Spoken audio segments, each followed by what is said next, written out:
And welcome back, everyone. Welcome back to another week, another day of WTL World Team League 2023 Winter Contest Round 7, day number 1. And we are a little bit earlier than normal. Usually, WTL, it's over Friday, Saturday, and Sunday, but this week it is one day sooner. Here on a Thursday, we have day number 1 of WTL. Tomorrow, we have a day off of WTL, and then Saturday and Sunday is still scheduled as planned, just one day earlier. And we are here with our first matchup of the day, ONSYDE versus Starlight Twinkle.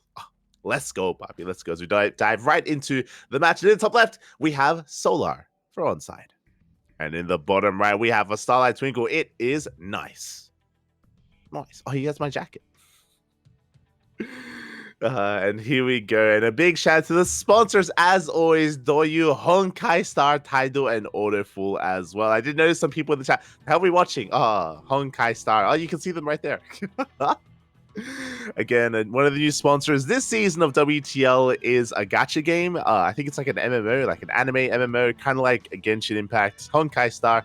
I don't know anything about it. Smile plays it. I should ask Smile about it. I should. But it's great. It's really cool to see that they are supporting, of course, StarCraft, supporting WTL. Without them, without those lovely sponsors, we would not have World Team League this season. It wouldn't be as big, as amazing, as beautiful. We wouldn't have Kung Fu Cup. We wouldn't have some KFC. We wouldn't have Masters Coliseum. So thank you. Thank you. As we get into this game 1 here on Oceanborn, as a reminder, the first map is predetermined, and map number 2 is loser's pick as well. Solar coming off hot, Papi. As a new GSL champion, it has been a while, been a hot minute since Solar has won a championship, so amazing to see that he's still got it in him, that he's on fire at the moment, and we'll see if Nice can slip him up, because Nice, not a bad player in his own right, of course. He is one of the best in his own region.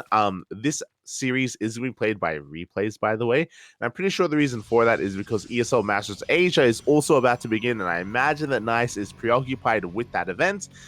So that is why we do not have player cams. Typically, if we don't have player cams, 1, we may just not have the cams, but 2, it may have just been matches played ahead of time just to make sure that there's no scheduling issues, there are no conflicts here between the players. As so far, standard openers, Hatch Gas Pool from Solar, going to take the Unnatural Natural. Likewise, Nice going for a Gate Expand into a Cyber Core as well. Everything is looking as it should. But really, my eyes are on Nice, because Nice can be very unpredictable. He can play standard, this is true, but usually he adds his own flair. He adds a twist to things and does his own thing his own way. So we'll keep our eyes on Nice to see what he brings to the table. And already, oh my god, it's a Gate Expanded to a Cyber Core straight into a Forge. This is very out of the norm. This is very suspect. Going for a Forge this early on, we're rushing into +1 attack. This should be for a timing attack. I wouldn't be surprised if this is even just a 2-base all-in. Maybe +1 with slow lots. I'm trying to piece this together. No Twilight Council, so no charge, no blink, no glaives yet. This could be +1 with Immortals if we throw down a Robo and start Immortal production. I'm really curious how this is all pieced together here, because I just mentioned, again, Nice, he can be crazy sometimes. There it is, Sentries are commencing. Sentries are going to be king early on. With Force Field without Ravagers, it's going to be difficult to deal with this. We already have the Overlord being zoned away. This is a tell that it's a Twilight Council opener or something other than a Stargate, and that's true, it is something other than a Stargate. And there is that Twilight Council now on the way. So I'm curious to see if we go for Blink or Charge. I'm imagining Charge alongside this, typically with +1. Charge, maybe even with the Templar Archives for a couple of Archons as well for a big timing with +1. I'm curious, again, how this is all going to come together here, and whether or not Solar can actually scout this. As for now, Solar, he's trying to dive in with his Overlord, trying to reroute himself and try to get some scouting information. He's going for a safety Roach Warren. This is a sub 4-minute Roach Warren, like 350-ish. There's charge on the way. Yep, so it's going to be a charge +1 all in. Roach Warren at 4 minutes is safety, and because of that, Solar, he will have roaches in time for this attack. Whether he has enough of them, yet to be determined. we will see.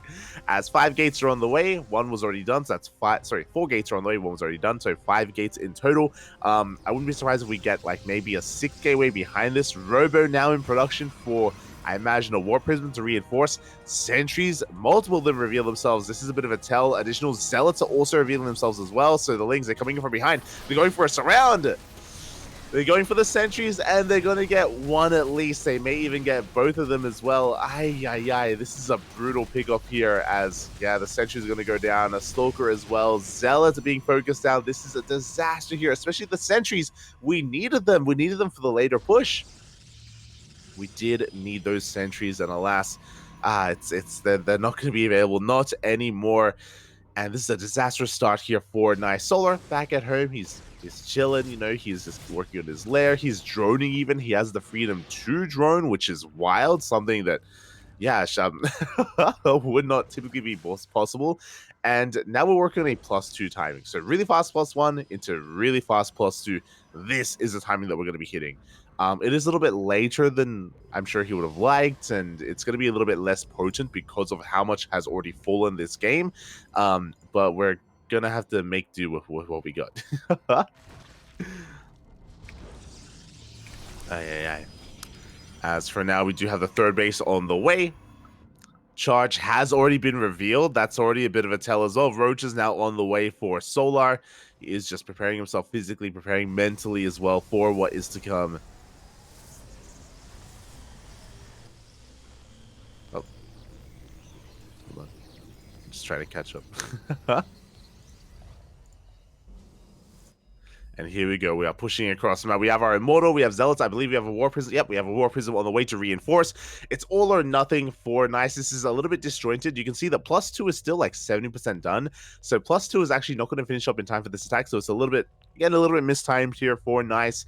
The Zealots have already revealed themselves. Roaches are already being pumped out here. Solar are well prepared for this. And yeah, this is just a little bit lackluster out of Nice. He would have liked to have hit with, like, imagine Sentries here. Sentries would have been amazing. There are 0 Ravagers for Solar. Sentries would have changed everything because we could have fought half the army at a time. And then Nice could definitely overwhelm. Here in a head-to-head fight, it's going to be that much more difficult. But we got to commit. There's no other way. Nice is at 13-9 probes. He's completely all in. Zealots are getting on top of the Queens at least. Roaches are kiting back. The Queens are going down one after the other. The Prism is going to be able to survive. The Immortal doing a lot of damage in the backline. Good kiting here from Solar. That Roach one is very exposed. We'll see if we can get on top of it. We do have a couple of Zealots getting into the mineral line. Drones are going down. The Immortal putting in so much damage as well, but the Zealots are dwindling. The Zealots are going down one after the other. There's only 2 left, soon to be 0 left. Only the Immortal survives. And we get a couple of drones, but not much else. GG gets called, and Solar will survive the all-in and take game number 1. GG. GG, well played. Now, I like the idea. Overall, I like the idea of Nice to go for a charge all-in or a charge-based all-in, but I did feel like a little bit disjointed there in the execution, right? I mean, it was a shame. It was a big shame to lose the sentries so early on. Like, losing those sentries was brutal, and it was an uphill battle from that moment. It felt like we tried to hit a +2 timing instead afterwards, and +2 finished by the end of the fight even, so didn't really impact it too much. There were a lot of Zealots, and I mean, Nice, he killed like half the Roaches, right? Like, that was crazy. So again, like, imagine if we did manage to preserve our sentries over the course of that game, if we were able to get just a little bit more out of that army, then maybe he could have pulled it off. Regardless, GG, we're getting into game number 2. This is, of course, Nice's map pick, and here we go. In the bottom left, we have Solar for ONSYDE. And in the top right, we have a Starlight Twinkle. Nice. Here we go. Now, this makes perfect sense for Nice's map pick. This is considered to be a very Protoss-heavy, Protoss-favored map in this matchup.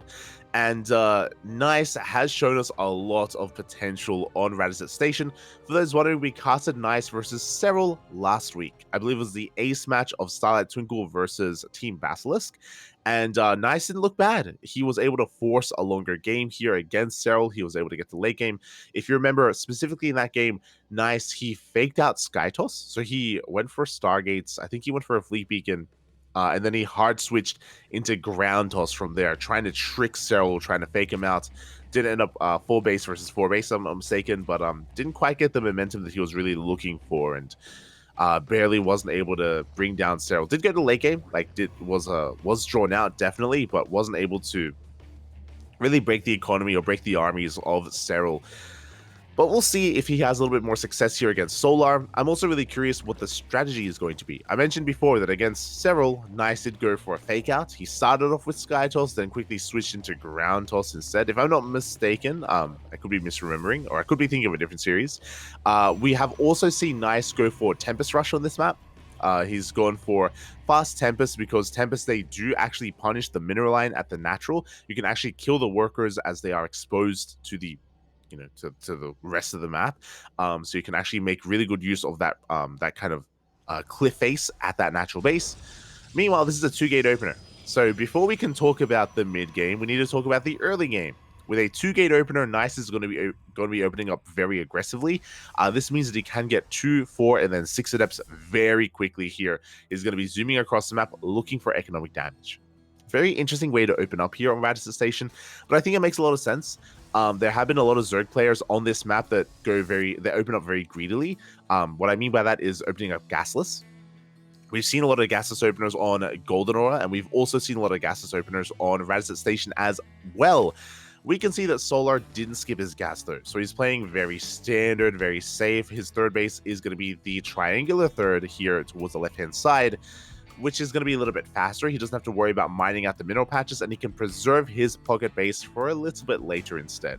And we have our Stargate on the way. Now, what's interesting, it was a 2-gate opener, yes, but we're actually delaying the adept production in favor of the Stargate here instead. So these adepts are a little bit late. We could have seen them a little bit earlier here instead. Warp Gate has already been delayed as well. So the 2-gate, it looks like it was mainly just to wall off, less so about getting damage done. So Nice, he's just being very safe, very secure. Adepts are going to be coming out soon. Sure, we have a pylon across the map to reinforce, but it does look like Nice is more concerned about getting into a more economic position. Void Ray is on the way. That's going to be shutting down Overlords. And Nice is already mining through those middle patches, so he's going to be going for a very fast third base. And he can cut corners. He doesn't have to make additional oracles because there's no threat of a Ling run by denying that third. So again, Solar, he's free to just expand and take that third. But again, I'm just really curious about where he goes from here. After the Void Ray comes out, after the Void Ray kills the Scouting Overlord, that's when we're going to find out what exactly he wants to do. Is he going to rush into Tempest again? Is he going to go for a second Stargate and then a Twilight Council afterwards to go into Ground Toss? You know, do we commit to carrier production? Do we go into an 8-gate charge all in? We have seen 2-base all ins from in PvZ on this map before. I think it was Strange. Last week, also in WTL, he did go for a 2-base all in where he focused on killing all the overlords, and he actually didn't take the pocket base, and his opponent didn't know that there was no pocket base, and Strange was almost able to cause an upset, but barely was not. So again, we got options. Meanwhile, third base is being taken for Nice. Back at home, Solar is going for his lair on time. Roach Warren, safety Roach Warren as well, around 4-minute mark. So Solar being very secure. If we were casting a player like Dark, mate, he would have gone gases. He would have cut so many corners. He would still be joining and making queens by now. We wouldn't be seeing gases until the 5-minute mark. But we can see that, oh god, we can see that Solar is being just very safe. Even though he can cut corners, he isn't. He isn't cutting corners. I think that goes to show the confidence that he has. Like, he's like, you know what? I can play standard. I can arguably put myself behind, but I'll be able to keep up with you as long as I make sure that I don't die early on. I should be okay getting into the mid game. As you have to say, shade in, and oh my god, 4 workers already do go down. 4 workers for 4 adepts. It's an okay trade. I'm sure Nice would have liked a little bit more damage there, trading 1 for 1. As we have a Void Ray going for another Overlord, we have those 2 Oracles getting 3 more drones here at the third base. Very nicely done. 7 in total, so makes up for it a little bit. Spire is on the way. Meanwhile, we can see this is not Skytos. We have Double Forge 1-1 on the way. This is going to be a ground-heavy composition out of Nice, which means this Spire is going to be an interesting one. If we don't go Blink, and if we go Charge, and with +1 armor, I'm feeling Charge.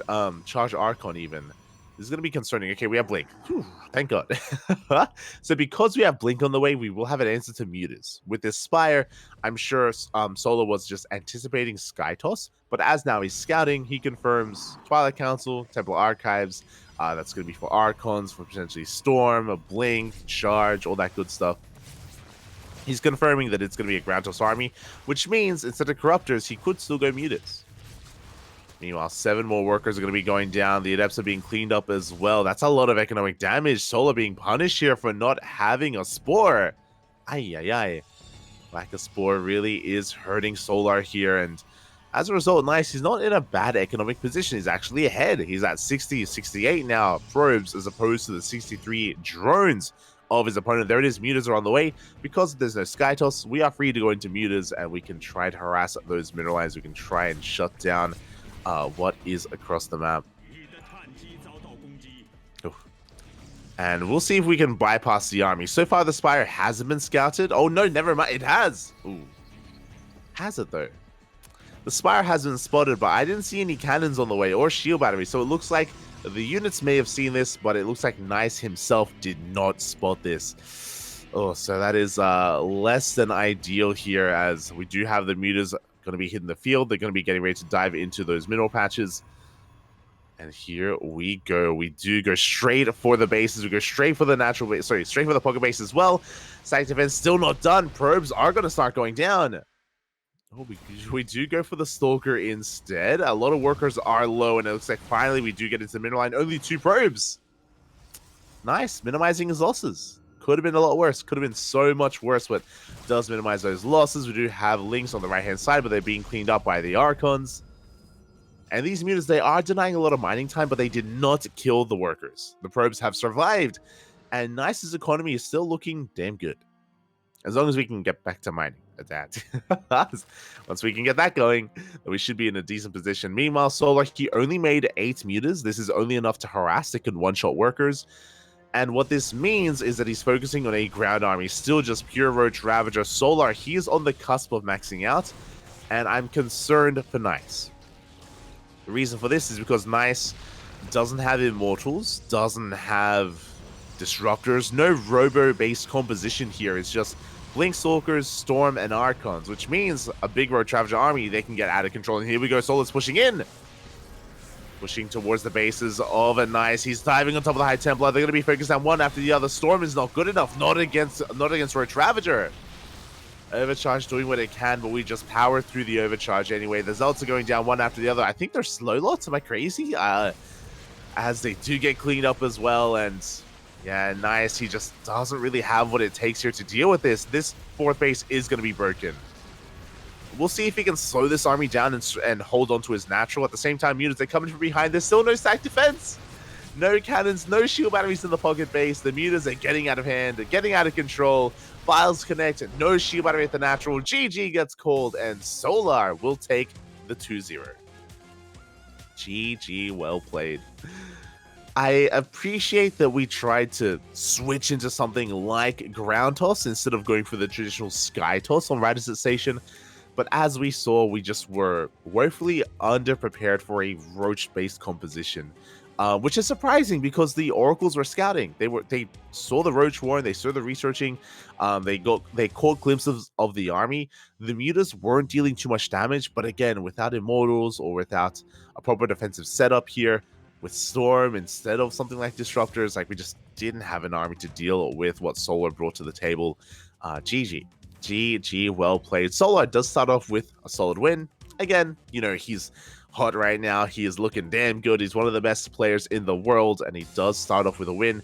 But we'll see if Starlight Twinkle can fight back. Because up next, Ryung versus Wayne. And Wayne is the ace player of Starlight Twinkle. He is the player looking to fight back, looking to put some points on the table, maybe even tie up the series as well, and give Cham a chance. Because he's still up against Maru, which is terrifying. It's a terrifying thing going up against Maru, but we'll get there when we get there. For now, Ryung versus Wayne. We're going to be going on a short break. When we return, we'll have our TVZ. See you soon.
And welcome back, everyone. Welcome back. We just wrapped up with Solar versus Nice in our first matchup of this Team League match, and now we're here with Ryung versus Wayne. Oh boy, of course, ONSYDE, they lead the series 2-0, but Wayne is the ace player of Starlight Twinkle, and we are looking to fight back. We are looking to tie up the series, and here we go in the top right-hand corner. We have Ryung for ONSYDE. And in the bottom left, for Starlight Twinkle, it is Wayne. Here we go. Again, the first map is predetermined, and we're loading into Hecate. Going to be an interesting matchup here. Again, Hecate is one of the more open maps. There are plenty of bases to be taken, and this can lead into a bit of a longer game. As I say that, though, even though I crave for a longer macro ZVT, I do know that Wayne can be a very aggressive player, and I'm really curious to see how he approaches this series as well. This is an interesting one, right? I would actually say that Ryung and Wayne are pretty comparable in skill. I do think Wayne is maybe a faster player, again, a more aggressive player. Ryung, though, can slow the game down. I'm not saying he'll do so in this game, but Ryung, he does have tendencies to go into mech. Doesn't always go into mech, but he does have it within him to just turtle on up, to make use of the new Cyclone, even go into a mass tank style as well. That is something up his sleeve, and that is something to be wary of as well as we do get into this series. So Ryung is one willing to slow the game down. On some smaller maps like Hard Lead, he is very aggressive with a bio composition. We've seen Ryung 8 racks many times, and his 8 racks is terrifying. He's taking down some big Zerg names, even players like Dark with his 8 racks. In the previous season, I believe it was not on Royal Blood, it was on the other one. It was on the green one. One of the more smaller maps that was a little bit more exposed, and the rush distance was shorter. I've already forgotten the name of the map, smooch. But you know what I'm talking about. So Ryung, yeah, we have seen a lot of aggressive styles out of him, in that sense of a 3-base economy. But we'll see how we get into this. So far, racks expand. We do not have the low ground 2 racks opener out of Ryung. He is going for a much more standard traditional opener instead. Meanwhile, across the map, Wayne going for a hatch gas pool. Everything is looking as it should for now as well. Again, Wayne, he's more than willing to throw down a roach warren and go for a big roach timing as well. That is within his wheelhouse if he ever does kind of smell weakness, as Ryung is going straight into that factory. So no 2-on-1. Not going to be a 2-on-1 variation here from Ryung. Instead, going for that factory back at home. So far, everything is looking pretty normal here. We're just going to be droning, setting up our third base. Wayne is going to be taking the forward third base. Interesting choice. It is a little bit more exposed, but maybe that's why Wayne decides to take it, because he can just spread creep from there, kind of launch the creep across the map, and take a more secure fourth base later on, when the fourth is, again, more vulnerable to these attacks. It's maybe in a more secure location. As the Reaper comes in, gets a scout off, does get eyes on the third base. So of course, Ryung, he knows that everything is on the up and up. Link speed more than well underway. And, ooh, interesting. Okay, so we do have a second Rax in production here and straight into a starport. This is not a 3cc variation. This is a straight up 2-on-1, as we do actually hide that starport a little bit further back, actually. So, yeah, interesting. A very aggressive opener out of Ryung. Very aggressive. That third base is heavily delayed. The longer this goes on, the closer to something like an all-in we get. We should be throwing down the third CC soon on the low ground, but we'll keep our eyes peeled. You can see that second Rax is hidden behind the mineral line as well. So Ryung, he's trying his best here to hide his build. When you go for a 2-1-1, usually you don't make Hellions. So he's revealing Hellions early on, trying to throw Wayne off the scent. Now, because of making Hellions, this could even lead into a 2-on-1 Hellbat push if we throw down an armory behind this, or if you work towards an armory behind this, so that the Hellions can add a little bit more firepower, no pun intended, to the 2-on-1. There's that Eve on the way for those upgrades, and we'll see if we end up committing to an armory with this as well. Stim just now started, so we're still a ways away for the push. The Hellions, they do grant some map control as well. Wayne does throw down the Roach Warren. We mentioned it before. Again, the Roach Warren is quite a popular tech choice here for Wayne. He's one with the Roach. It's kind of like Dark as well in a sense. Can be quite aggressive with them. Also quite defensive. They're very larva efficient. Not supply efficient, but very larva efficient. And that can work wonders, especially against something like a Hellbat-oriented push. Here we go. Marines moving out. Again, this is such a weird build out of Ryung. Because the second Rax is so late, Stim is delayed, and we're not going for a 16 medevac like double drop. We're going for a single drop into the main base. No Stim with this, no upgrades whatsoever. We're just slipping on in and we're looking for whatever damage we can get. At the same time, Hellion is going to be threatening the third base. Bit of a multi-prong attack. The drop does dive into the main, but Lings are in position. At the same time, Hellions do push towards the third. So far, a quick reaction out of Wayne. Does wall off in time. Oh, is going to lose a couple of drones, but does avert disaster. Is able to hold off. Is able to maintain himself. Does maintain his 3-base economy. Meanwhile, the drop does escape as well. So even though Ryung didn't get too much damage, he got 2 drones, but he didn't lose anything. That's what's important. He didn't lose any of his units. He's going to be reinforcing with another medevac drop as well. And this time he's going to be hitting with Stim. Meanwhile, here comes an Overseer Scout. We get eyes on the 3rd CC, so Wayne now knows it's not a 2-base all-in, but he sees additional Raxes on the way, so he also confirms it is mech. Sorry, no, it is not mech. Thank you. I'm traumatized by it. I'm traumatized. He confirms it isn't mech, thankfully, so he's fully aware of the bio composition coming his way, +1 attack on the way as well. Roach is coming out to defend 1-1 in production. We do have the bio army pushing on through. The first tank is within range of the Evo chambers. First Evo goes down, the second is exposed as well. It looks like Ryung is going to back off. He's going to respect the position of Wayne. Thankfully, +1 carapace was not denied.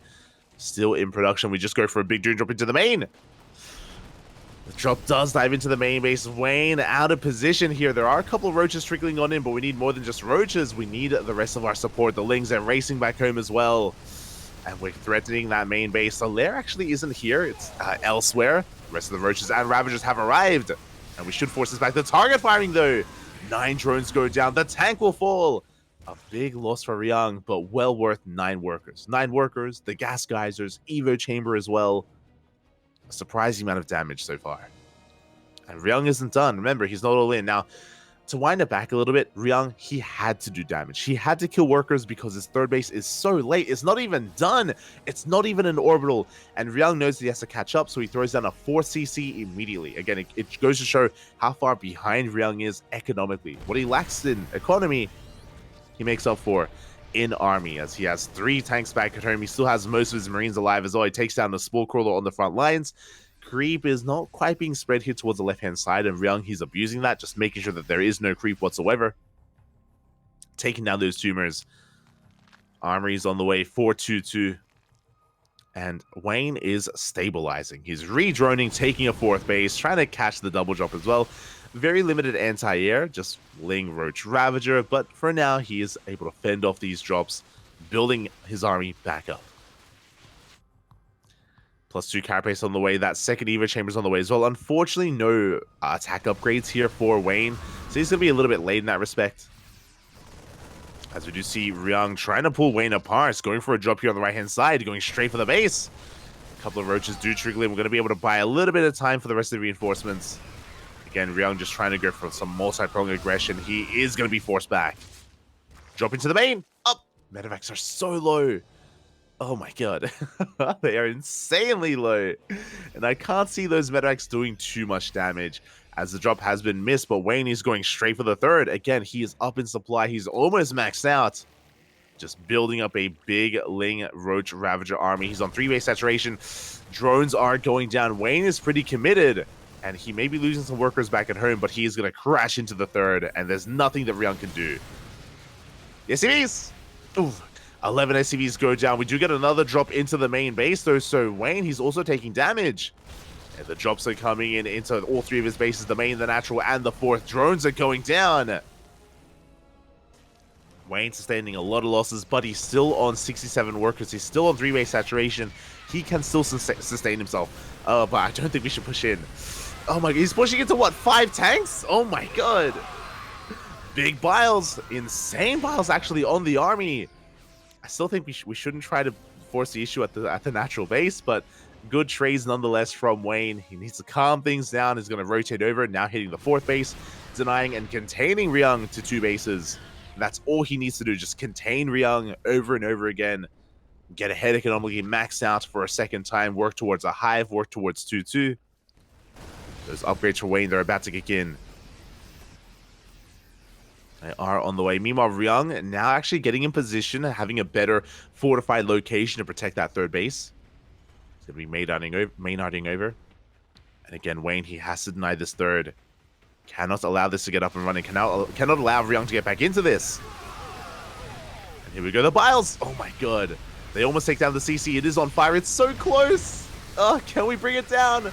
The Biles, once again, they will connect, and they do take down the CC.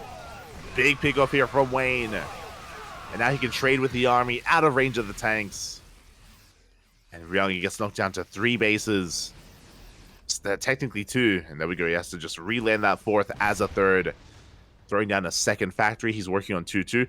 His army is still terrifying. There's going to be a time here. There's going to be a moment when Wayne maybe kills this 2nd, 3rd base. And then he's going to force Ryung all in. And that all in is going to be terrifying. That's a big tank count. Now, we do have an infestation bit on the way, so thankfully, Wayne, he's thinking about the hive, and he's thinking about Vipers. Vipers will change everything. It's gonna make it so much easier to push into these tanks. Should we push into the tanks, though? As Wayne, he's just diving on forward from a better angle, actually. He's gonna get 1. He's gonna get 1.5 tanks in the end. Not the best trades here. He has to respect these Marines. And Ryung is gonna stim on forward. He knows he can take the fight. Oh, the Biles! Oh my god! The Biles will connect. 30 Marines go down. Ay, ay, ay. And Wayne is not punished. But Ryung is getting this 3rd base up and running. And remember, Wayne is on a 3-base all-in. Like, he's on a 3-base economy. 65 workers. Now he's finally droning. He's getting a more robust economy behind this. But if Ryung is given some time, he can catch up. Especially with that 3rd base now up and running. Yeah, that is a scary thing. Double drop on the right-hand side. Single drop towards the left. Ryung, he's trying to get some damage across the map. He's trying to alleviate that pressure and force Wayne to turn back around. Meanwhile, Wayne, he once again cannot allow this 3rd base to get up and running. He's going in for... he's looking to go back in. Meanwhile, here comes a drop. The drones are exposed. And a lot of workers are going down. And Wayne doesn't have a lot of workers to spare. That's 7 drones falling. Meanwhile, a double drop on the right-hand side, looking to push towards that 4th base as well. And you can see that tank counts. That's what's scary here. The tank count of Ryung getting higher and higher. Hive still in production for Wayne. 4 CCs on the way. So even though Ryung has been on the back foot this entire time, he's catching up. Like, he's turtling, he's defending back at home. The drop play is getting a lot done in the center of the map as well, cleaning up a lot of creep. And Ryung is recovering. Now, tech-wise, I still favor Wayne, especially when he gets his Vipers out. Once the Vipers hit the field, everything changes. And there we go. 2 Vipers are on the way. They're going to need a little bit of time to gather energy. They're going to need a little bit of time to actually just get ready here for the assault. Infestors are on the way as well for those fungal growths. And if Ryung does bunch up his army... The Infestors! No! We get some decent fungals, but there's no follow-up. The Infestors, one of them will barely escape. The other, though, will go down. Oh, both of them. Oh, my God. Oh, my God. Looks like one of them will barely make it out alive. But this is the push that we were afraid of. Wayne is maxed out. Ryung not too far behind. And pushing into these tanks is going to be such a difficult thing to do. We cannot push in, not without Vipers. Here we go. Ryung pushing through the center towards the natural base. The Vipers, they have arrived. Decent blinding cloud to begin with, but only 1 tank goes down, and Ryung is just forcing his way into the natural base. Where are the Bailings? Bailings just now finishing up, but it may just not be enough as Ryung is forcing his way in. The tanks are far behind, but we're leapfrogging forward. Overlords are going down as well. And this transition was a little bit too late. We have Ultras coming out, but without kindness plating. The Ultras are so fragile. We're getting on top of the army, but there's just too much firepower. 3-3 on the horizon for Ryung, and it looks like he has done it. He has broken Wayne. It was close. Wayne was doing so well. He was doing so well this game. He was denying bases. He was killing the 3rd base. But this counterattack is what we were all dreading. And yeah, you know, once we have enough tanks, this bio army just cannot be stopped. GG gets called, and Ryung will take game number 1. GG. GG, well played. A solid start here for ONSYDE. Solo with the 2-0. Ryung going to be looking to replicate that as well. And here on Hecate again, Wayne, it felt like he was doing everything right initially. There was a couple of moments where I was like, are we overextending a little bit? No, it's fine. But what was really hurting Wayne was, I would say, the drop play. The drop play of Ryung was allowing Ryung to get the breathing room he needed to, one, establish his third base, and two, cripple the economy and force Wayne to keep redroning and slow down the transition. What I mean by that, Wayne, he needed to get those Vipers out in time for the push. Not just in time for the attack, but in time for when Ryung started moving out so that we could engage in the center of the map and just have a better fight.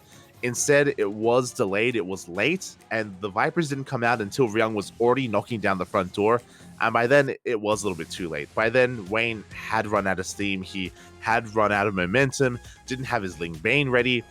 It's just a push that did end up catching him a bit off guard. And a big reason for that was the drop play. Like, we have to praise Ryung, praise him where we can, and the truth is that his drop play was doing so much, even before the final drops, even to begin with his weird 2-on-1. he was killing a lot of drones, he was denying upgrades, taking down Evo chambers. Like, his drop play was doing a lot here for him, and maybe what carried Ryung to the end here of this game, where he could snowball out of control and end it with his push.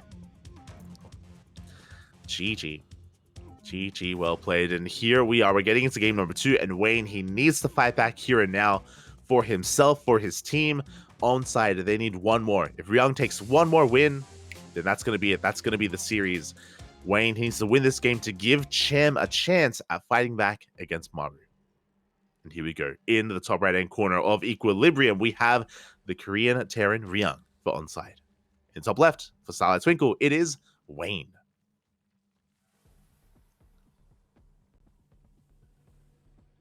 Here we go. And again, Ryung, he may have been, he was essentially all in with his push. Like, his economy was crippled, like, he was barely on 3 bases. Like, Wayne was getting out of control with Hive Tech, with Ultras.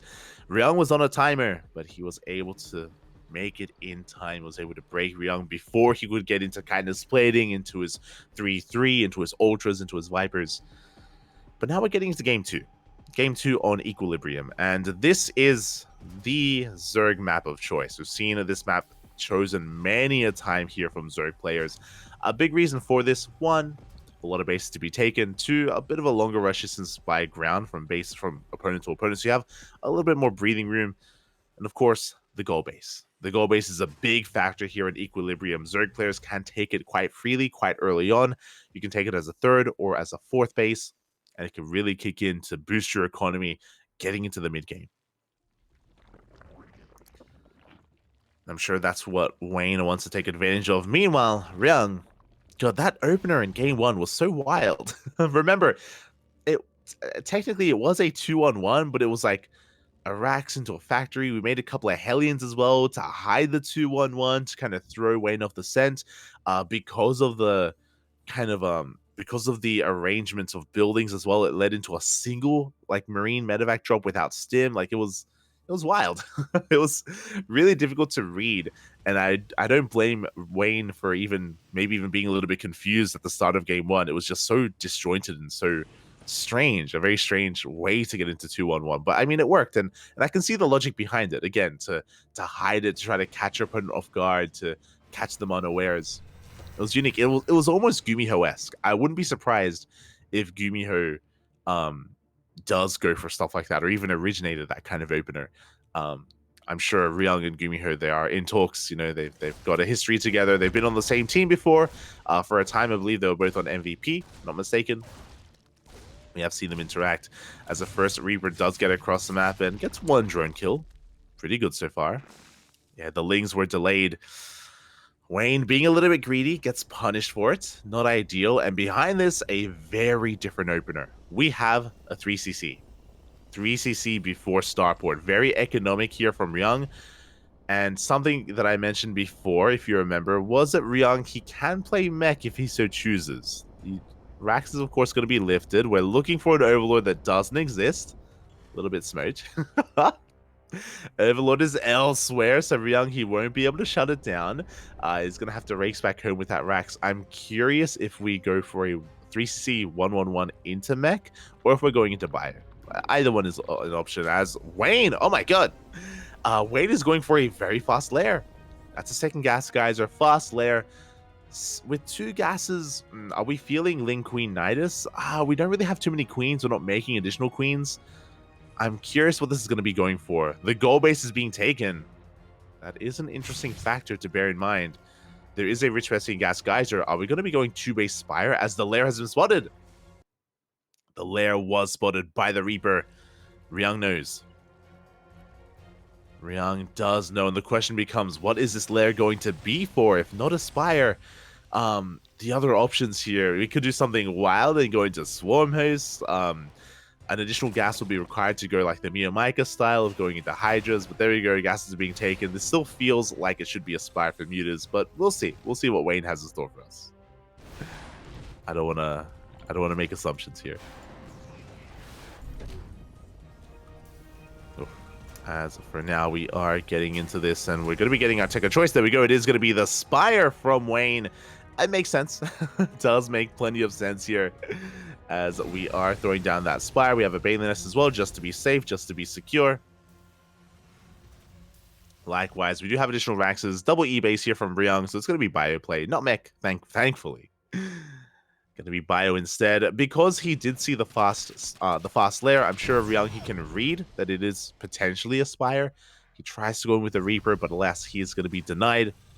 Reaper is zoned away, and we'll see how hard we commit to Mutas. Something important to bear in mind is we have the Spire in production alongside the Baneling Nest. No Evo Chambers, not yet. So we're not hyper fixated on Ling Bane upgrades, on the melee and carapace upgrades. We're more concerned with making as many Mutas as possible. There we go. We have a soon to be 700 gas banked up. Spire is about to finish. There it is. 7 Mutas are now in production. And so far, the Spire hasn't been spotted, but turrets are on the way. Ryung, he's aware of that, hey, if we're getting a lair this early on, I need to be ready for the potential for Mutas. I think the turret's in the main. I don't think it's quite at the natural.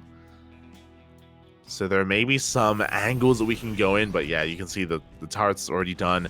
Third TC is going to be landed on location. We have a Viking out, a couple of Marines. Stim is done. And we'll see what Wayne can get done here, because the Mutas, they're making their way across the map. We have 4 more Mutas in production. Still no Evo Chambers. We have a Baneling Nest for Ling Bane. Oh, but we have a Widowmine in position. Wayne, he has to be careful. Up! Mine shot. Ooh, is going to go off. 1 Muta goes down. Still have 6 Mutas, though. We can still one-shot workers. We go straight for the Tech Lab.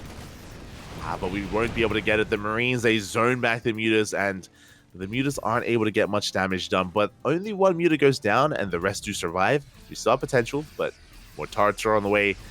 Widow Mines as well. Marines. These Mutas, they have yet to pay for themselves.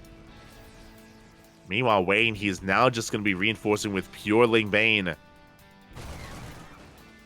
He's trying to contain his opponent. But if Ryung is pushing out, he's going to be pushing mine. Oh, it's not going to go off. Hellions are surrounded. Baneling's going to be pushing on forward. Big mine shots. Oh my god. Big mine shots on the Lings. The Banelings, they get some decent connections. And Wayne, he needs to respect this army. Oh my god. Need to calm things down. Ryung reinforcing with more Marines. And Wayne is going to back off for now. Again, just resaturating his bases. He's going to give Ryung some breathing room here. And bearing in mind that Wayne, he does have a boosted economy with the gold base. And now he can take it forth. So the game is going to settle from here. There we go. Double Evo Chambers are on the way. So Wayne is going to be working towards 1-1. He's working towards melee as well as carapace. Gets eyes on the 4th CC. That's a big tell.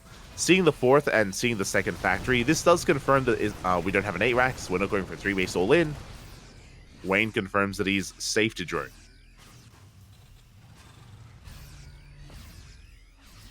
So he does get a lot of information there. He's working on his upgrades. Unfortunately, Wayne is going to be behind in upgrades, but that is because he invested a lot of his gas into Mutas. And the mutas, even though they haven't killed a lot of SCVs, what they do is the fact that Ryung, he can't go for drop play. This actually could be another reason why Wayne went mutas to begin with, now that I think about it. If you remember, in game 1, one of the big reasons why I attributed the win to Ryung, and what I was praising him for, was his drop play, right? His medevac drops. They were doing so much over the course of game 1. So this could also be a big reason as to why Wayne chose to go for mutas, because this completely denies drop play from the Terran. This does mean that, of course, back at home, Wayne is free to drone. He is cutting workers at 3 base saturation at 64. I do think he can afford to drone up a little bit further. And yeah, there we go. We have a couple of drones on the way. But Wayne, he is a little bit light or a little bit lax when it comes to droning. Hyperfixated on the army instead. And this does mean that, at the moment, I would say that Ryung probably has a better economy. Maybe an even economy, but that's still not ideal for Zerg. I say even because the worker counts are the same, but Ryung has mules and Wayne has the gold. So they both have kind of like additional factors going for them. The gold is, of course, slowly mining out. Infestation bits on the way for Hive Tech for eventually, I imagine, Ultras. Linking Muta into Ultra does make plenty of sense. Behind this, towards the south, Ryung, of course, getting his 4th base up and running, going for a planetary. Getting it fully saturated. We do have to be very wary of these mines. Oh, they do take down a Muta.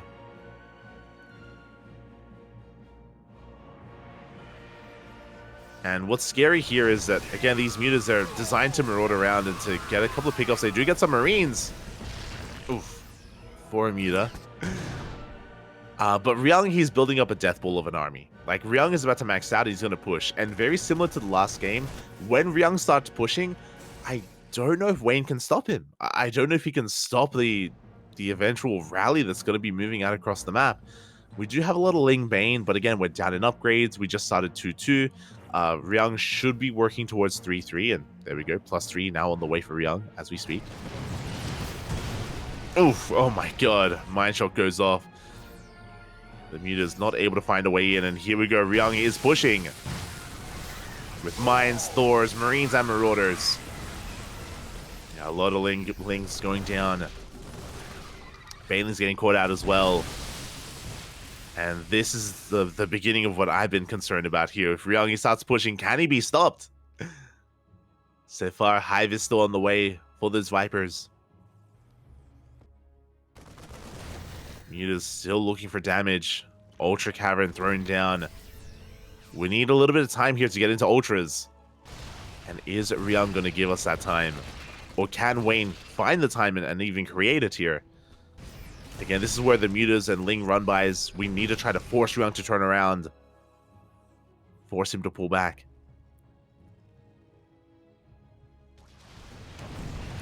And so far, Ryung, he isn't going further than the halfway mark. He's actually still respecting the Mutas of Wayne quite a lot.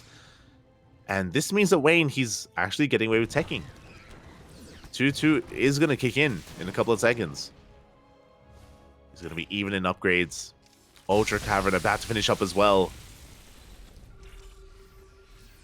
Yeah, Ryung is more concerned with turtling at home, which means that Wayne is going to get away with not just Ultras, but also Kindness Plating and potentially Ultra Speed. Now, Wayne, he does have to make room for the Ultras, so he's going to have to bleed out a couple of units. Some Lingbane, maybe some Mutas. Oh god, as the Mines up! Oh my god. That was so close. We do manage to barely take down both of those mines. Nicely done here by Wayne. Doesn't take any to the face. Speaking of mines, he's going to be pushing towards that third as well. Not much here to defend. Oh, we could even get on top of those eBays. Oh my god, massive mine shot's going to be going off. Yeah, it's 63. Oh my god. The mines that go off, 63 Lings go down, but this does free up supply, and Wayne, there it is, 6 Ultras now in production. So in a way, we needed to lose those Lings. I'm sure we would have liked to have traded them a little bit more efficiently, but we do make room for the Ultras. Here we go, Wayne pushing in once again. And he is going to break this third base. Gets on top of the SCVs, on top of some of them at least. 3 of them go down. That was a big loss of Ling Bane, but again, 10 ultras. Now, look, ultras are amazing. Okay, they're big. They're not as big as they used to be, but you know they're big nonetheless. They're beefy. They're thick. But on their own, they're not ideal. We do need some Ling Bane to support, and 1 CC does go down. Good pick up here from Wayne, losing only 3 mutas. But we still need Ling Bane to support them. Like, pure Ultra on their own, they can be, even though they're thinner than they used to be and smaller, like, they're still clunky, as we can see here. It's one Ultra getting stuck amongst all those Banelings. But yeah, Wayne, he's going to get away with all his upgrades. 3-3 on the way. He's catching up with 3-3. Kindness Plating just finished. I believe Ultra Speed is done as well. I always forget what Ultra Speed is called. I'll be honest. It's like... Is it meta? It's not metabolic boost, right? That's the other one.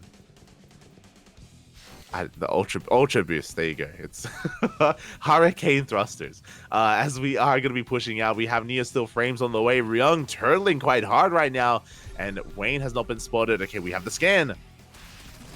Scan does reveal the army. Bailing's rolling in. We're going straight for the planetary. 8 SCVs go down. The planetary will stand strong at the same time. Mutas, they go into the main base, the picture-in-picture. Ultras are getting picked off. But Wayne, he takes down the armory, gets on top of some of these deepers. Not the biggest of trades here, but trades nonetheless. Oh, the Thors! Oh, so we're going to be losing a lot of mutas here. But it's okay. Potentially, Wayne wanted to lose some of these mutas. We're replacing them with more Lings, Infestors. And we're going to the super late game here. Ryung, he's turtling. Like, we have tank lines, not quite tank lines, but we have turret lines, liberators on the way, ghosts, lib range, Neo Steel Frames, high sec auto tracking. I do like the expanding here of Wayne. Wayne is now, he cut the map in half, and he's now looking to take one of Ryung's bases. And this is necessary. He needs one of Ryung's bases here. Because the reality is that Ryung is going to be trading more efficiently, and Wayne needs to make up for that with a better economy. Ideally, he takes 2 of Ryung's bases. That's asking for much, then. Asking for a bit much, as once again the Bane's they roll in, they take down some more SCVs, and this time we will break the planetary. Mine Shot's going to be going off. This is a bit of an overextension. I mean, we took down a base, we take down another. Oh, but a lot of Ultras go down. That's 6 more Ultras. That was 5 Ultras falling, 6 more in production. And what I'm concerned about is if we look at the banks. Wayne is burning through his bank, his gas bank at least. Not his minerals. He can make more Lings, definitely. But Ryung has been trading efficiently here. He still has a bank to fall back on. So that is something we have to keep an eye on whenever it comes to these trades. How well we're trading and how much we're losing. As we are working towards pushing into that gold. Is that me? Is that everyone? No. No. Oh, no. The clean feed, Poppy. Take us back in. Ah. That's something we do cast from a clean feed, and the clean feed has okay, we're back. Jump from it. We missed out on a minute of gameplay, but we're back. What happened? It looks like a fight went Ryung's way. I don't know exactly what happened, but the base is going to go down. It looks like Wayne was posturing and threatening the gold. It looks like he did fight at the gold base. He did drop some supply, and this time the planetary did hold. Well, it's not a planetary anymore, but the gold base did hold. So it looks like a fight did go Ryung's way. Liberators, a siege up. We're just rushing through the freedom zones. We don't even care. The Ultras trying to get on top of the army, but the Ultras are on their own. They're exposed. The Ultras are naked. And, oh my god, 2-3 Ultras go down. That was an expensive loss for Wayne, and you can see that he is still out of gas. He is struggling to rebuild as he's losing Ultras. He's replacing them with Corruptors, which is necessary. He needs Corruptors to do with these Libs. There are so many Liberators. We need Corruptors, Vipers as well. Wayne just refining his army. And what's scary, Ryung is taking another base. He is taking another base as we speak. Wayne hasn't been able to take any of Ryung's bases. Not yet. He tried to, but was pushed back. As he does fall back, we do see Ryung just settling into another one of these CCs. There's more CCs on the way. We're just pointing out that the ultras are quite low. Some of them one shot from going down. So Wayne has to be wary. Does have to be wary here as we're going to be rotating back around. It may be wise for Wayne to just invest into, whenever he loses some of these ultras, just keep me remaking Lings instead. Just so we can build up a gas bank, because it's still something that Wayne doesn't have. To be fair, as I talk about the bank of Wayne, Ryung also is burning through his gas as well. The difference, though, is that Wayne has all of his bases, and Ryung still has to take 2 more on his side. That's also why I'm putting a little bit more emphasis on Wayne, because Ryung, he can still expand. We can see here Wayne is trying to take one of Ryung's bases, but it is spotted immediately. Drop does come in. At the same time, the Corruptors, they dive on top of those libs. We're going to get a couple, but a bit of an overextension. A lot of Corruptors are going down here to the snipes, to the turrets. And the Liberators are going to chase them down. Libs, they aren't known for their anti-air, but with enough of them, they can kill anything. Oof. So we bleed out even more Corruptors. 9 Corruptors for 1 Lib. For 1 Lib. Not the best trade. As the Corruptors have been found and will be cleaned up. Again, expensive gas losses here for Wayne. Now we can see Wayne trying to expand towards the south. Again, he needs one of these, ideally one of Ryung's bases. Liberator going to be harassing. 6 drones go down. See Ryung working on his vehicle upgrades. +3 ship weapons and +3 vehicle weapons. Just getting even further ahead. And oh my god, we have a nuke. We have nukes on the way. 2 more Ghost Academies, 5 more CCs. Ryung is pushing in with a drop here, and Wayne is out of position. The Spine Crawlers, the side defense is going to be able to buy some time, but drones are going down. And Corruptors will have to race back home to deal with that. At the same time, we're able to mine some of the mineral patches. We're technically stealing some minerals from from Ryung. But the base is denied. Yeah, and this is where Ryung's attention is going to be. He's going to be rotating over towards the south. Looking to push in and take another base. Now, even long distance mining here helps Wayne. Like, just taking resources from his opponent.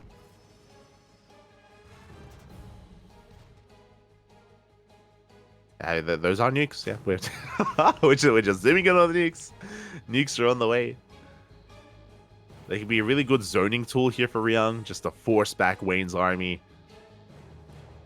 As a couple of SCVs are going down, and there we go. We have a nuke towards the north, top left. We have a nuke on the way. It looks like it has him spotted, and there we go. Ghost is going to go down. Meanwhile, oh my god, the freedom! Liberation zones have arrived. Big Fungal, there's a lot of Corruptors here. We're going to be able to take down most of these libs. The Bailers, they crash into the Thors. One of them stands strong. And Ryung will hold his ground. He lost 5 libs, 2 ghosts and 1 Thor. Still a more efficient trade. And you can see here, as soon as Wayne lost some of his army, immediately 68 Lings on the way. We have Lings in production.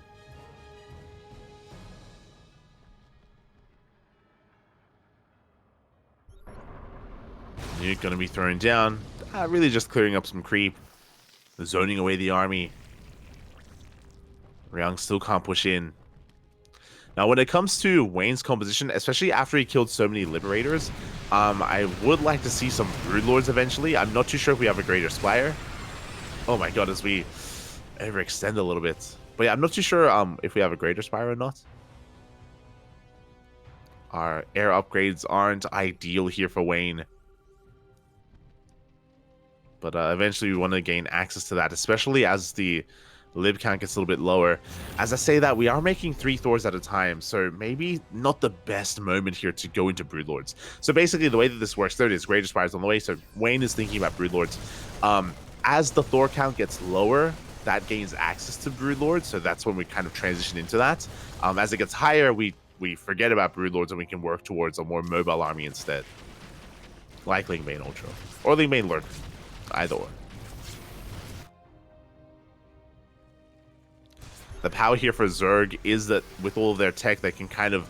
Their army is a little bit more malleable, and you do need to be adjusting. You do need to adjust depending on what the Terran player is working with. You can't just be tunnel visioning too much on either Ultras or Broodlords. Like, you need to be a little bit more flexible here with how you approach this army and this late game.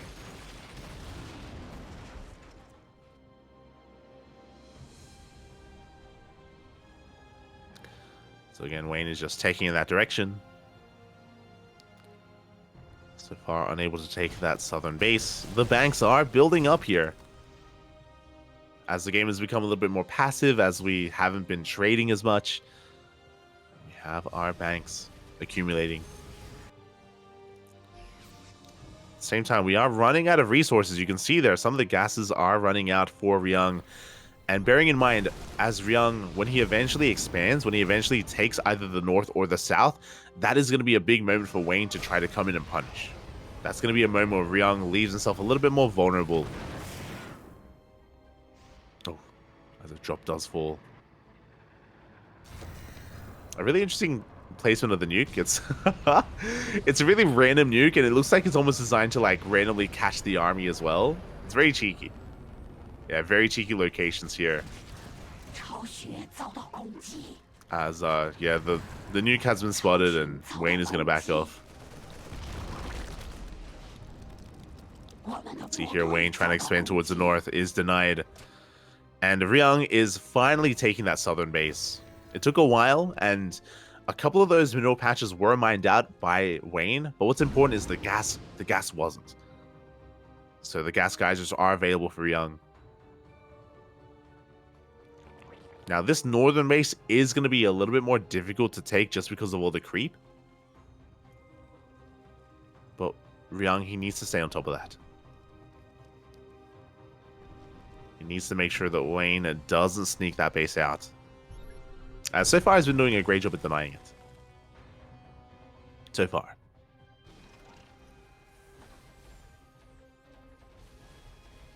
As we do have Ryung, yeah, just pushing forward here with his orbitals, turrets, liberation zones, tanks.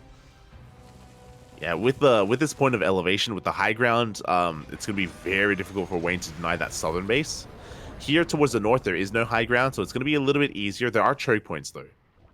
A lot of choke points. Another nuke is on the way. Drop going to be coming in. You can see that Wayne, he wants to try to take these gases, but shouldn't be able to.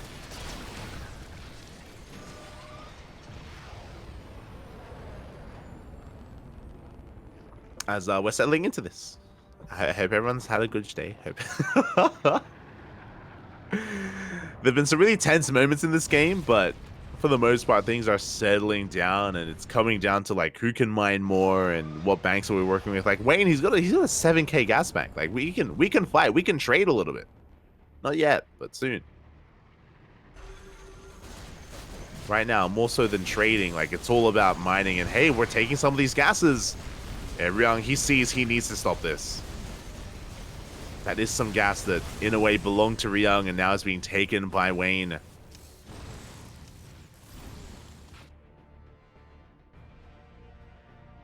You can see that Ryung doesn't want to overextend. He also doesn't want to expose his southern bases. So he's rotating back over. Wayne threatening to push through the center. Does catch a ghost. I love the long distance mining. Go, drone, go.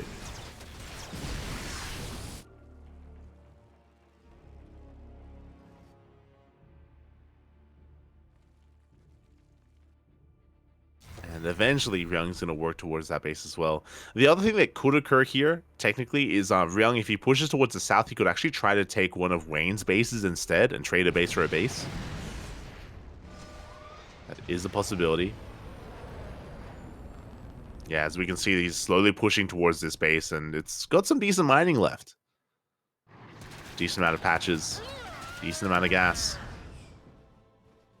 Oh, that was close. As the nuke will not land. You can see once again a couple of ghosts coming in, denying that base. 7 SCVs go down, more nukes on the way. We do save the ghost.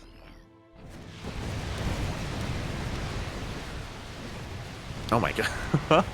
A quick unsiege there from Ryung, but is going to be losing, what, 3-4 Liberators. Good pickoffs. Yeah, 4 Liberators. Very nice pickoffs here from Wayne. Able to recognize that Ryung is not towards the southern portion of the map. And everything is, now everyone is fixating their attention here towards the north. We have Wayne's army here. Wayne's army is here. Ryung as well. The ghosts are looking exposed. Oh, but they do back off in time. And here we go, we're pushing up the ramp into all these liberation zones. Oh my god. The Banelings, they crash into one of the Thors, and that was not a good trade for Wayne. A big overextension. The ground army went down. The ghosts all survived, and now this base is going to go down. Now, thankfully, Wayne does have a bank. And it looks like we're going to be remaxing on Broodlords. There we go. 18 Broodlords on the way. That's a lot of broods. And they're scanned. They have been spotted. And as soon as we spot this, 5 Thors at a time. Ryung, he's doubling down on Thor production. Big scout, a big scan. Ryung is just going to be confirming that even more Broodlords. Oh wait, no, they're Overseers. Never mind. We have 18 Broodlords from Wayne. Ryung is aware. That's also like the dynamic, right? I was talking about how you want to be malleable with your army if you're Wayne. Likewise, if you're a Terran player, you need to recognize what exactly the Zerg player is making.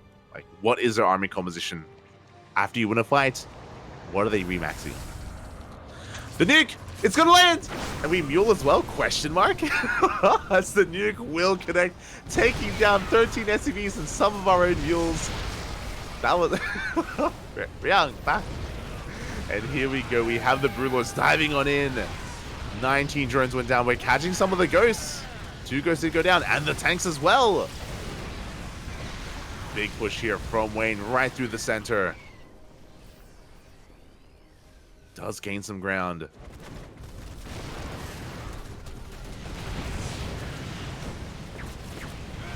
Snipes are going to be going up. Corruptors force back.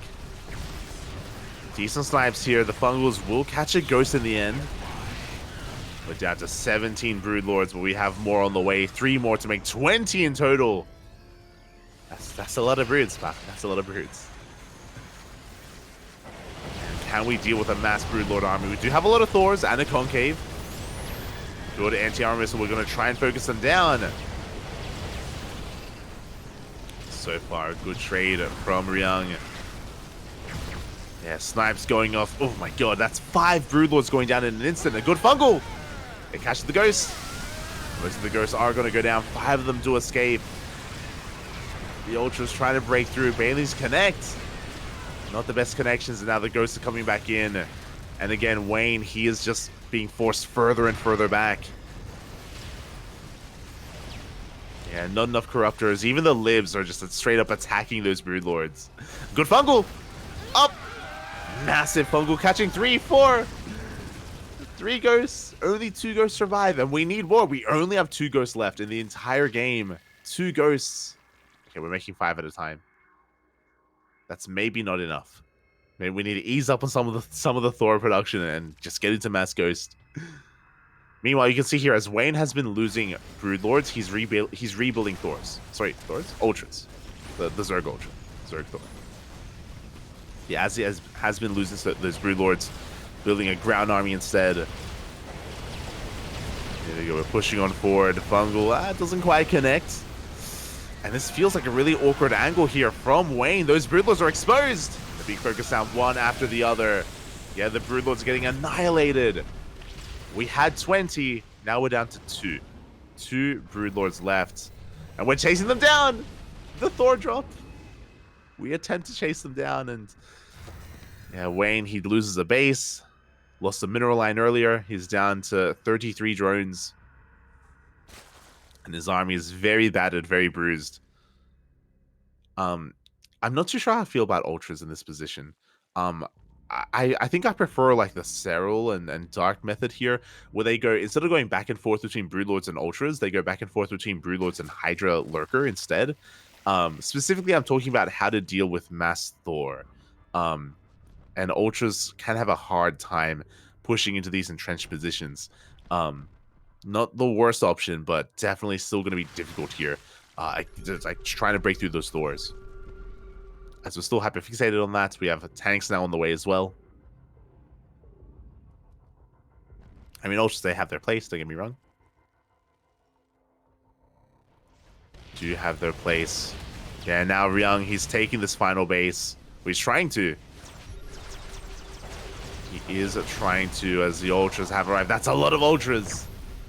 That's 16 ultras. Oh my god. The problem that I have with this is that I feel like the ultras are going to get in each other's way. But they are a little bit smaller than they used to be, so maybe it's going to be a little bit better. Obviously, it all comes down to the angle of attack, but these choke points are brutal. These siege positions as well. Pushing into these tank lines is going to be a difficult thing to do.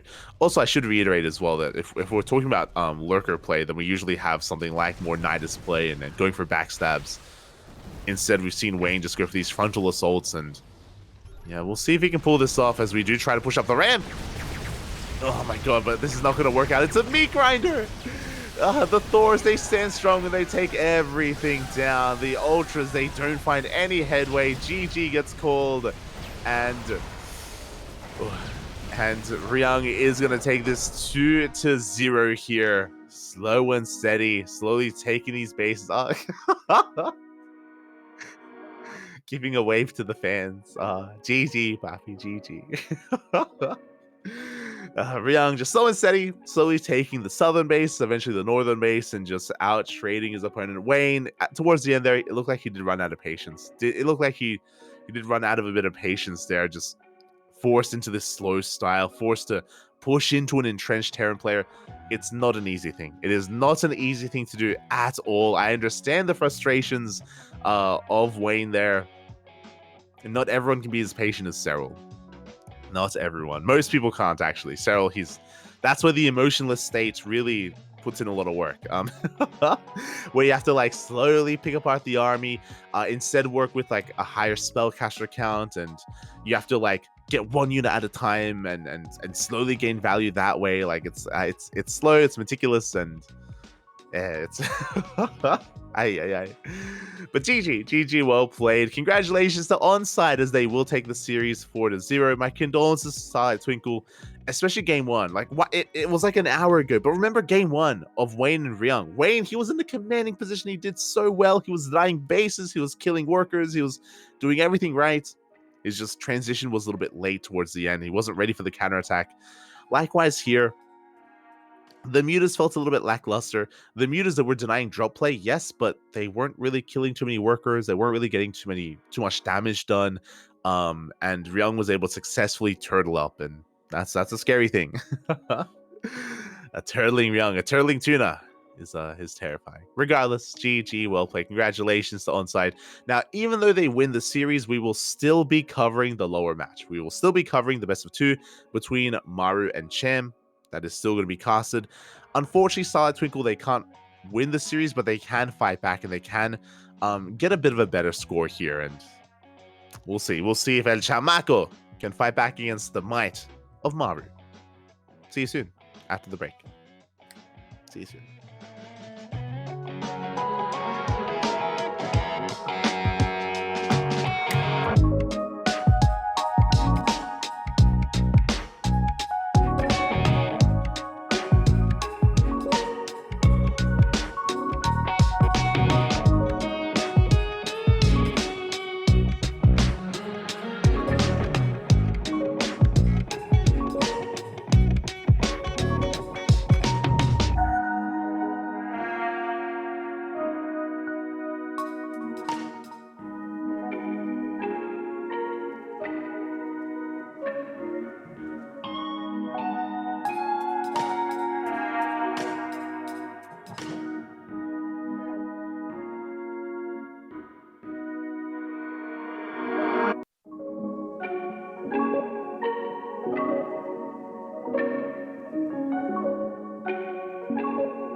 And welcome back, everyone. Welcome back to our final best of 2 of this series.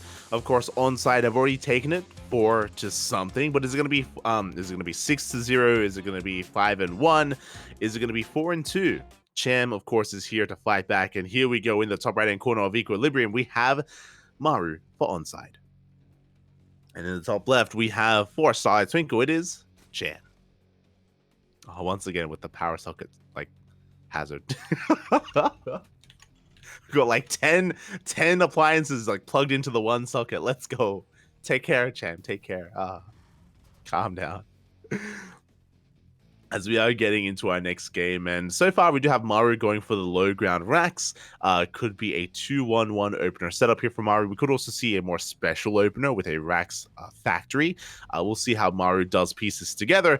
Meanwhile, Cham back at home, getting into a standard opener himself.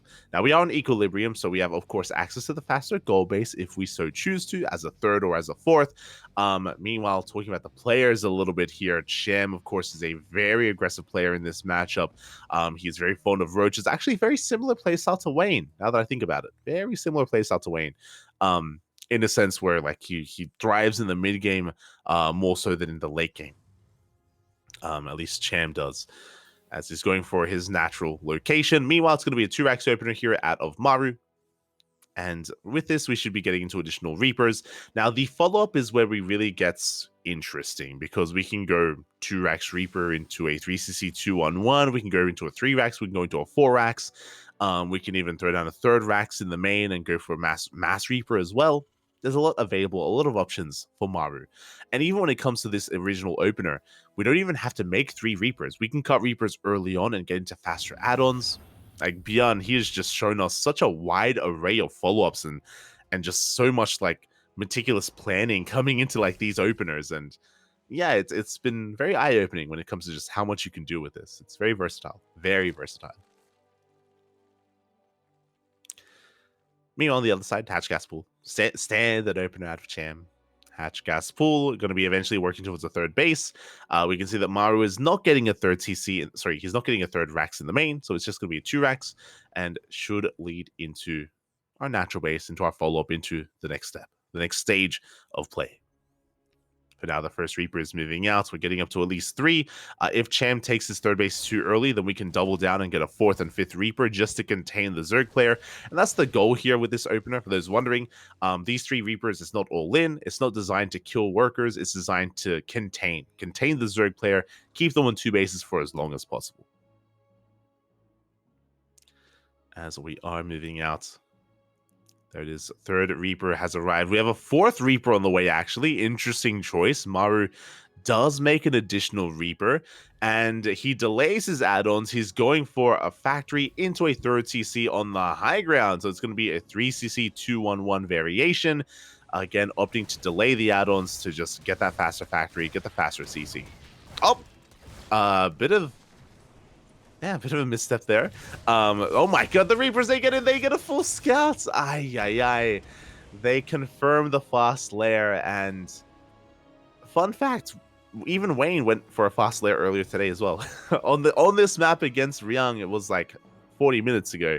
But yeah, we saw a fast lair to get into Mutas. Here we see Cham, he's rushing into a Roach Warren. Fast Roach Warren out of Cham, getting into additional gases as well. So this fast lair should be for Roach speed, just to go 2-base Roach. I'd be surprised if we like double down and go into Nidus play, for example. I imagine just for Roach speed, as gases are being taken and Reapers are still trying to find a way in.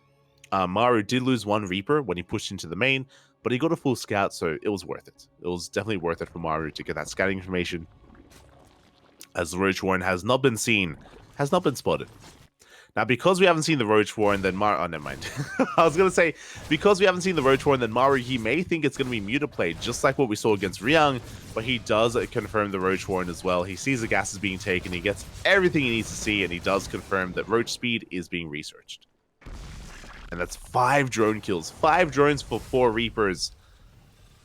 pretty worth it in the end. I mean, it isn't just 5 workers, but all the scouting, right? We confirmed the fast lair, we confirmed the roach warren, we saw everything that we needed to. Maru is aware of the potential for a roach timing, and he's at least mentally prepared. Behind this, we're getting into a biocomposition. Stim is on the way. Soon to be, I'm sure, tanks to support. There we go, the first tank is in production. And likewise, just like how Maru has been scouting his opponent, Cham also going to be diving into the main, trying to get a read on what's going on. Does confirm the upgrades, the add-ons, sorry, the production. He is more aware of the tank production as well. And here comes the first double drop. Remember, it was a 3cc 211. Now, this does mean that the 211 drop is a little bit later. We're at the 5-minute 30 mark. But we do get across the map. Oh, the gold base is being taken. Maru. A little bit adventurous, going for the gold as his third. He is quite vulnerable to a Ling counterattack, but against roaches a little bit less so. It's going to take longer to get across the map, and the roaches, they're busy dealing with the drops. And we should have enough to do with this one roach. Oh, barely doesn't go down. Good control out of Cham. But really, this is just a distraction. This is just designed to keep the creep at bay, to kill overlords, to keep the Zerg player busy while Maru gets away with the gold base. Meanwhile, we have 1-1 on the way. Roach speed is now done. Cham just going to be droning, saturating his third.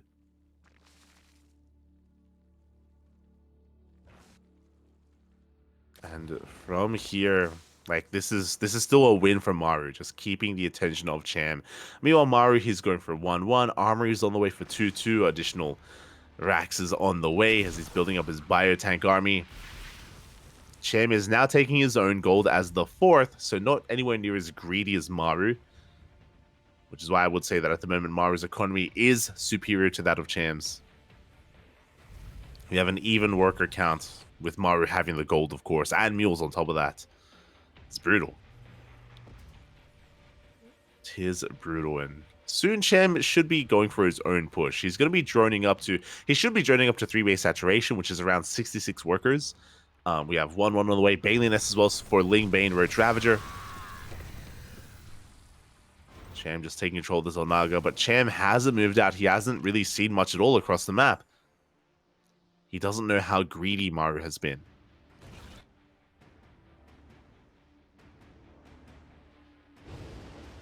Infestation bit is on the way. This tells us that Cham actually is intending to drone up a little bit further. He is going for more than just Roach Rav and more than just 3-base saturation. With the infestation bit, he gains access to a hive, to infestors.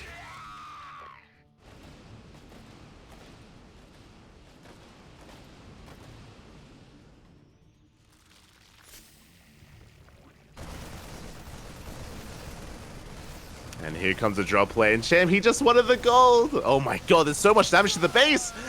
And Maru will get a kill on the hatchery! Ay, ay, ay. Something that should not have happened, and you know what? He got one, he wants a second one as well, and can he force a cancel? Up! He will force a cancel on the second hatchery as well. Here comes another drop on the right-hand side, going for the queens this time. He will get one queen, getting into the mineral line as well, getting a second queen alongside them, and even some drones. Good target firing here out of Maru. 2 queens, 2 workers, 2 bases. And we're not stopping. We're not slowing down. Again, Cham, his Roach Ravager army is just so immobile. Now he has some more Ling Bane, so he can try to keep up a little bit better here, but he's being pulled apart. That's 9 workers going down. Hive is on the way. Finally, we do catch the army. Maru, he wasn't looking. He wasn't looking, and he does take some banelings to the face. So Cham, he's able to fight back, but still that pales in comparison to the amount of workers he just lost. 14 drones in total. 14 drones and 2 hatcheries. Ay, ay, ay.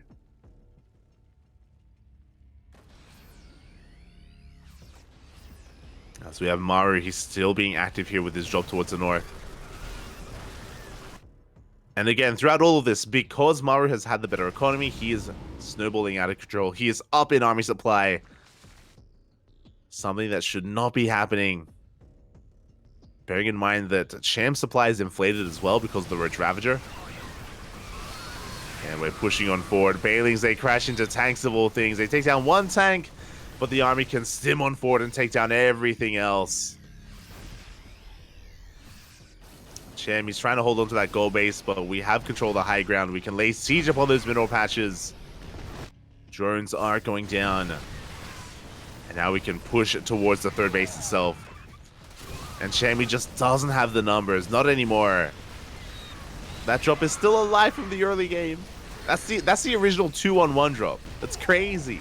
Oh my god. 11, 12, 14 drones going down. The base itself will fall, and it looks like Cham has been broken. GG gets called. Maru will take... Oh my god. Maru will take game number 1. GG, well played. Again, just a solid game there out of Maru. Being a little bit cheeky as well. Remember, he was able to sneak out and get the gold as his third, which was wild.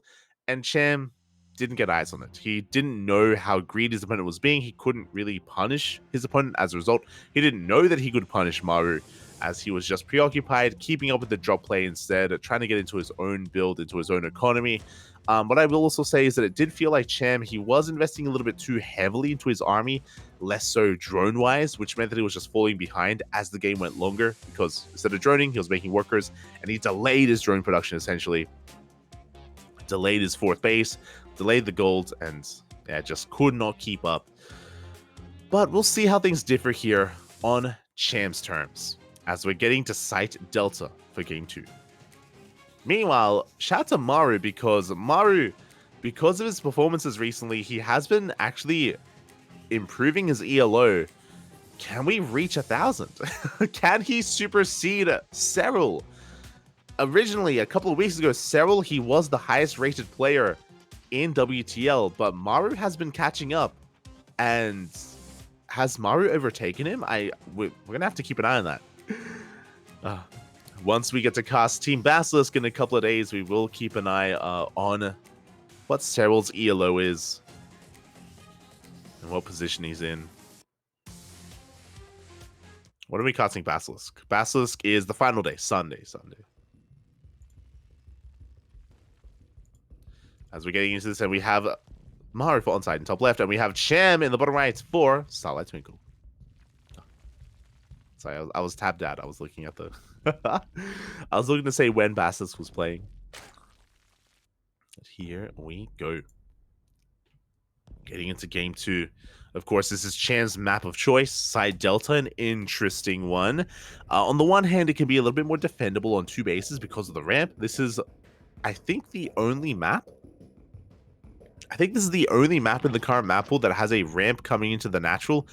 Other than Radisson Station doesn't count. It doesn't count, don't worry about it. Outside of Radisson Station, I think this is the only map that has a ramp coming into the natural. So again, it's a little bit more defensible overall on 2 bases. What I will say, though, is that a lot of the bases here are spread out, especially when we get into the mid-game, late game. The northern and southern bases are just so far apart, and you can pull apart your opponent. This goes both ways. But I wonder what the opener of Cham's going to be, as he goes for a hatch pool gas. Interesting. Meanwhile, Maru going for the same build. He's going for a 2-Rax on the low ground. Initially, I shouldn't say same build. He's going with the same opener. 2 games in a row. But winding it back on Equilibrium, if you remember, Maru, he did delay his reactor in his tech lab, and it got a faster 3rd CC. A faster factory and a faster 3rd CC. It was 3 CC, 2-on-1. We'll see how Maru adjusts here on Site Delta. We'll see if he goes economic again, or if he's going for a more aggressive variation.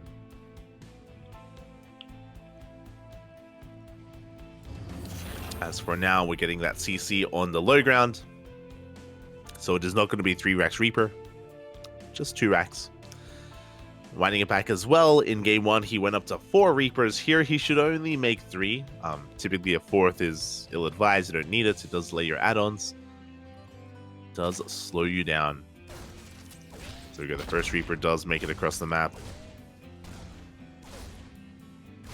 He's going to be applying pressure here to Cham. Shouldn't get anything done, though. Maybe getting a Ling. The Lings are taking a lot of hits, but the Queen is on the way. The Reaper is fended off. We have a 2nd Reaper coming out. A 3rd Reaper on the way as well. And once again, that's a 4th Reaper in production for Maru. So, I mean, there's a reason for it now. As Cham is taking that 3rd base, and the goal here from Maru, as he makes a 4th Reaper, is to deny this 3rd. To cancel it. I said before at the beginning of game one, the goal of this opener from Terrans is to contain on 2 bases for as long as possible. Contain the Zerg player on 2 bases, and if they try to take a 3rd base like this, then you can make some additional Reapers and you can force a cancel. And that's exactly what should be happening here. So Cham, he was trying to be a little bit greedy by sneaking out this 3rd, and he will not get away with it. Meanwhile, Cham once again going for a very fast lair. So far unscouted, but Maru should soon be checking. As he rotates towards the natural, Queens do force him back. He's going to be checking the other 3rd base location. Does confirm no other 3rd has been taken, and now we should be going for the main. Meanwhile, behind this, we do have Factory into Starport, and we do have that 3rd CC before Starport even as well. So very economic follow-up here out of Maru. He is denied entry into the main. He tries, but he is forced back. So he doesn't know what's going on. Additional gases are being taken, and it is going to be 2 base, not roaches, 2 base Muta. Crazy. Bold move here out of Cham. To be fair, this time he has successfully kept this hidden. He has kept the lair hidden. Of course, Maru knows about the 2 base play. No, he busts in! The Queens are out of position, the Lings go down, and we do get into the main base. We see the fast lair. We go for the Queen! We lose the Reaper, but up! We do get the Queen. And we want more than that. We get a drone, we get 2 workers as well. We spot the Spire, everything has been scouted, and we even get some extra damage done. Ay. Initially, this was a good start for Cham. He did everything right. He kept his build hidden. He denied the Reapers. Sure, his 3rd was cancelled, but he was going to cancel it anyway. It was 2 base play nonetheless. But this is too much. 6 drones. 6 drones, a Queen, and we scat everything. And we denied the 3rd base. So Maru is going to be miles ahead at this point, and he is going for a kill move with this 2-1-1. He did not go for the add-on swap with the Starport. He has reactored out Hellions, and he's reactoring out Widow Mines. We have an armory on the way. This is going to be a Hellbat push. Now, this isn't all in. We do have a 3rd CC already done. It's already an orbital, so Maru, he's already going to be working on a 3rd base, but this push is still going to be devastating, and without Banelings, without Roaches, with a dead Queen, I don't think that Cham... It's going to be a tough hold. It's going to be a very tough hold here for Cham, with only Lings and a minimal amount of Queens. Mutas are coming out, but Mutas, they can't engage with these Stim Marines. Or these Stim Marines. There we go. There's the first Stim. We dive into the natural base. We're looking to dive on top of the Queen as well. We are banking up our Mutas and Lings. We have to bide our time. We cannot engage, not prematurely. The mines are settling. And maybe we can force some friendly fire? Never mind. Natural base goes down. Mine shots go off on the Mutas. And now we can focus them down one after the other. This is a bit of an awkward zoom, but regardless, we focus on everything. GG gets called, and Maru will take game number 2 and close out the series. GG, well played. Ooh, Maru able to scout his opponent, identify what Cham was up to, and punish it with a reactive Hellbat push with a couple of Widow Mines as well, softening up those Mutas. Very well done. A solid result here out of ONSYDE. GG, well played. And a shout out to Starlight Twinkle as well. Again, they did put up a fight. They did put up a fight. They did fight back hard here. And again, I'm still winding it back. You know, there was a lot of potential in game 1 versus Wayne and Ryung, for example. And even Nice against Solar. There was a lot of fancy moves coming out from Nice as well when it came to his builds. Here, Cham, unfortunately, could not pull a fast one on Maru. Maru was just on top of everything. GG, well played. We're going to be going on a short break. Enjoy the SC Boy casters. This is F91 on the right and Xiaoxe on the left. They are eating spicy beef. I don't... Why are they eating spicy food? I don't know. It's content, Bobby. It's content. So enjoy. We're going to be going on a short break. When we return, we will have our next series. We will have, I believe, Maturino Esports versus System Gaming. See you then.